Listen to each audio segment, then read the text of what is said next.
Okey. Bismillahirrahmanirrahim. Tim Azan Kabupaten Aceh Utara tetap kukuh dan solid. Kami patuh dan taat bekerja untuk Abu Dr. Haji Zaini Abdullah dan Insyur Haji Nasaruddin MM karena kami anggap beliau adalah salah satu tokoh kunci perjuangan terhadap kesejahteraan rakyat dan kemakmuran rakyat Aceh. 2.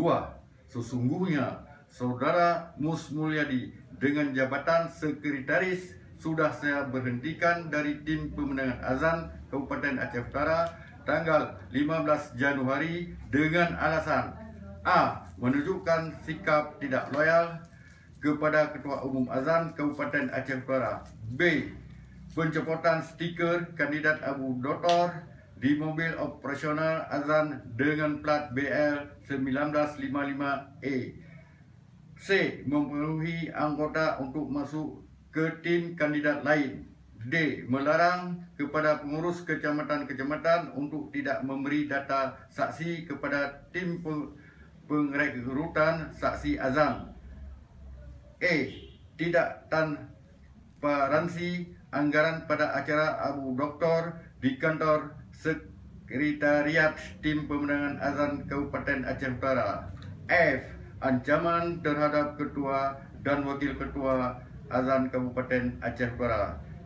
3. Berdasarkan poin-poin kesalahan di atas, maka saya selaku Ketua Umum Azan Kabupaten Aceh Utara telah memecat Saudara Mus Mulyadi secara tidak terhormat sejak tanggal 15 Januari 2017 atas dasar hasil koordinasi dengan tim pemenangan azan pusat.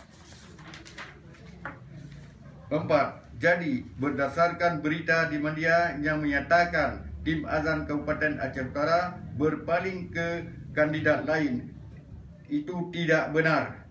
Menyangkut Saudara Mus Mulyadi telah berpaling ke kandidat lain, itu di luar struktur tim pemenangan kami, itu sifatnya pribadi. 5. Hari ini kami pengurus azan Kabupaten Aceh Utara beserta dengan tim azan kecamatan-kecamatan sudah membuat surat pernyataan dukungan terhadap Abu Dr. yang ditandatangani oleh setiap struktur tim kabupaten dan tim kecamatan. Sekian, terima kasih. Is injuria jus nor oritor. Keadilan hana masai nimbak kejahatan.